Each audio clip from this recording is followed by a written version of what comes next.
going on, Jerome's? Happy Sunday, and it's time for another Vikings news dump. And, of course, the main story in Minnesota sports, besides the Twins actually winning a game, but the Minnesota Timberwolves, the Timber Puppies, that's right, really taking it to... by the way, Durant's hair, I don't know, man, although I should talk. But I will say, it's not retreating in the back. Kind of good to go. But Anthony Edwards, of course, superstar. We all know this. We all love this. And what's more important, obviously, the 120-95 win and going up 1-0 in the best-of-7 series to open up the playoffs is fantastic. But courtside. And it's all about making yourself get seen. So Justin friggin' Jefferson, I love that coat. Love the attitude. Love the ice. Does that mean that an extension is imminent? Would love to see that. A guy who made $100 million in his career, Adrian Peterson, was also sitting courtside. And I know a lot of people want to be snarky. Oh, how did Adrian afford seats? Well, it's probably given to him by the team. Now, what's interesting is, so Edwards gave Adrian Peterson the signed jersey, which was not the jersey that they wore last night. Because, well, first off, I feel like Antoine wants to hang on to that one. It's a pretty good one. And then Adrian signed the Vikings jersey, which he only had a couple years in that style of jersey, but it is fun. And Anthony Edwards grew up a big-time football fan, big-time Adrian Peterson fan as well. So cool to see that get done. Speaking of swaps, that would make me feel good about things. So, yes, the Minnesota Vikings potentially looking for their quarterback of the future. And, yeah, in the draft, blah, blah, blah, blah, blah, blah. It all makes sense. But the outside chance of the Vikings acquiring an already established starter and one that definitely has elite upside like Justin Herbert. And yes, he's coming off that injury where he was sidelined because of the finger. Charlie bit my finger. And yes, massive contract. Yes, no trade clause, which he would have to waive, as well as there would have to be some cap gymnastics with the Chargers as well as with the Vikings. But with Harbaugh and the Chargers looking to become a ground chuck, meat and potatoes, run first football team, and also the fact that the Chargers basically got rid of all Herbert's wide receivers, could he be looking for a change? It's possible, man. And, of course, CT-ESPN, which... So, if you go into something knowing that it's BS, but it's still gossip and rumors and it's kind of interesting, that's where we're at. So, breaking news. So, they've been pushing this for a while. Although CT-ESPN basically just tries to trade Justin Jefferson to every other team in the league. So, you heard it first. This is real. AB, following up on my last text. So, someone's texting Antonio Brown, apparently. My source in Minneapolis is saying there's some trouble with Herbert's physical based around his open reduction surgery on his right index finger, which... I don't know. I don't even know what that means, man. My source says there are still some questions about his readiness for OTAs. If this gets confirmed as resolved, the projected trade package includes both Minnesota's first round picks this year, 11 and 23, Christian Darrisaw, and a conditional second round 2025 pick. Now, there's a couple things wrong with this. Number one, the Vikings don't have a second-round pick to be conditional next year. There's already a part of the Texans trade to get 23, so that's a non-starter. Now, that could just be lost in translation situation, or it could be a 2026 second-round pick, or it could be the 2025 third-round pick. Who knows? But also, so with Darrisaw, the Chargers definitely want to build themselves a bully offensive line, but they already have a very good left tackle in Rashawn Slater. Now, they would have two very good young left tackles who are on the cusp of getting paid. Same draft class, by the way. And now, what would happen? So Darrisaw at right tackle, Slater at right tackle, Slater inside. Also, Chargers fans are delusional. Like they believe that, hey, well, Trey Pipkins could be a good right tackle.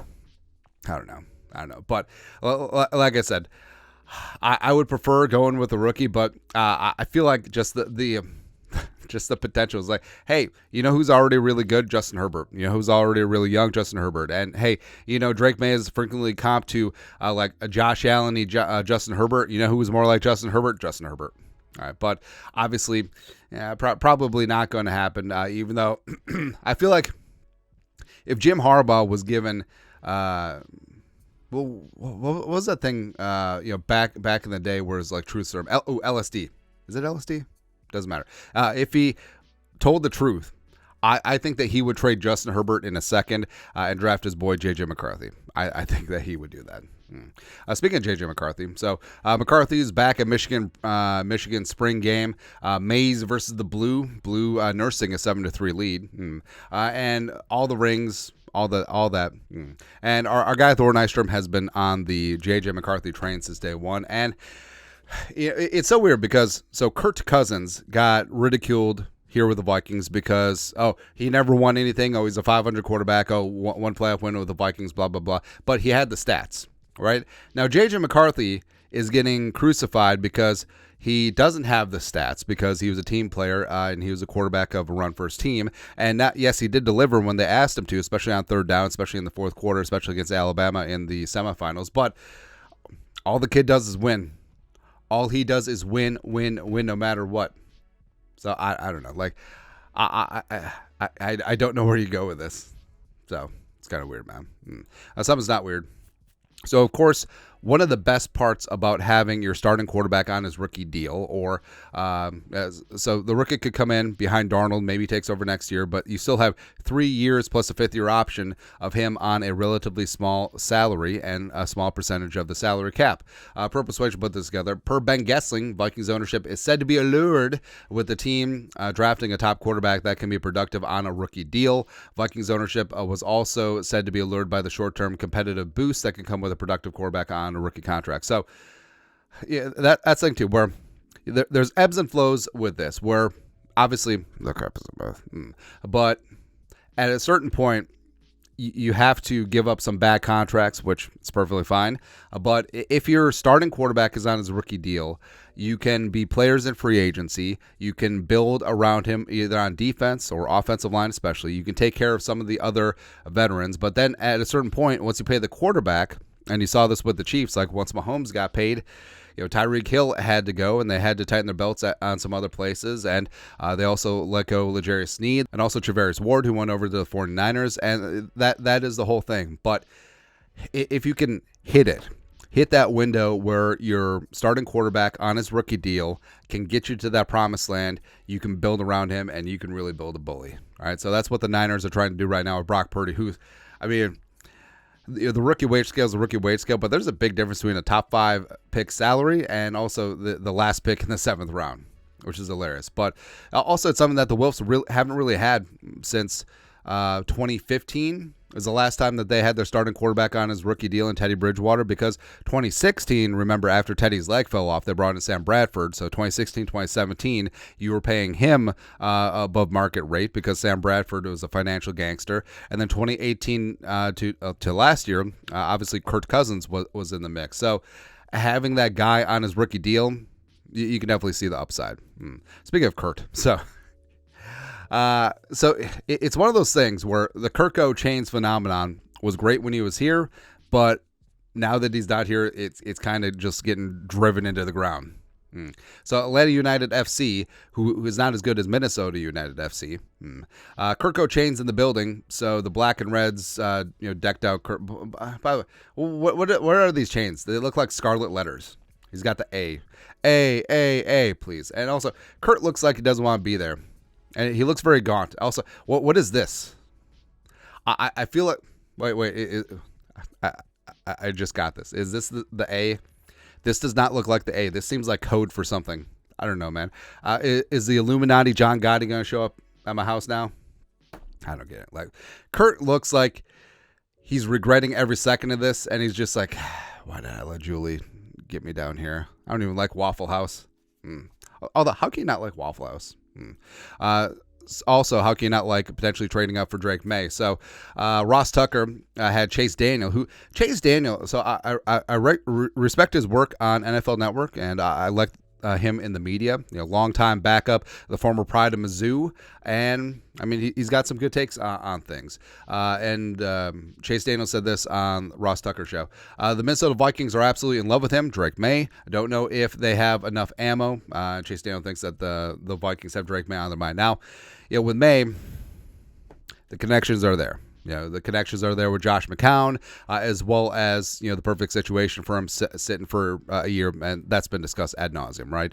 And if the Vikings do want to get up for Maye, I feel like the inflection point is 3. And if the Commies still take Jaden Daniels, it could be a spot where the Patriots are in on Jaden Daniels over Drake Maye, and that if Maye is there, they could take him, sure, or they could potentially trade down because Drake Maye needs to sit. And the Patriots may not have that luxury, even though they have Jabroni Brisket in the building. So, the Vikings do have the ammo, but the question is, are they going to pull the trigger on it? Because for 3, it's going to be 11, 23, probably the 2025 future first rounder, as well as probably some change in there as well. It wouldn't shock me if either the 4th rounder this year, 108, or next year's 2025 third round pick, which, but if he's the guy, he's the guy. And that's where I'm currently at. And I'm fine sticking and picking. I'm fine paying the price, paying the troll toll to get into Drake Maye's soul and then go from there. Lastly, so these are great. So props to our guy Eli Corbett, who's been absolutely on one this offseason with free agents and the draft picks and all this stuff. But so the Vikings, everyone and their mom right now is doing that 3rd uniform because of the new helmet rule. And for years, it's been speculated about a black jersey for the Vikings. Now, I've always sort of pushed against that because A, everyone has a black jersey, and B, given the purple, I feel like we would look too much like the Ravens, but these look really good. So so the one on the left with the purple numbers, I feel like this jersey would feed families. I feel like this jersey would be the number 1 seller. I mean, primetime purple is great, but this looks good. This looks good. Now, it may be hell for like Paul Allen and his spotters doing the radio calls. Is that, well, because it'd be hard to read the numbers. And also on TV, I don't think it'd be very good. But that looks good. That was fantastic, man. And then on the right, so I like that one a lot. It looks a little Northwestern-y. It looks a little bit Ravens-y, but that looks really effing good, man. I ain't going to lie. And plus, I mean, the black on black with already looks good, as in the picture. Or the regular purple matte helmets would look good. But the white helmets with this, ooh, come on. Come on, son. Either way, props to Eli. It's fun speculation as the Vikings will have a 3rd kit this year. But we'll see. I mean, the Vikings notoriously are just like boring with their uniforms, but it's hard to improve on perfection, man. Especially the Vikings horn logo on the side of the helmet. Like, that doesn't get enough love for being elite. Speaking of elite, so yes, Anthony Edwards. You guys are the best. I love you guys. You're fantastic. I love me some draft month. Mercifully, the draft starts on Thursday, and it's going to be good. And also, hopefully Tuesday, the Wolves make a 2-0 against the Suns. But that's it. You know what to do. Skull, production value. Happy Sunday.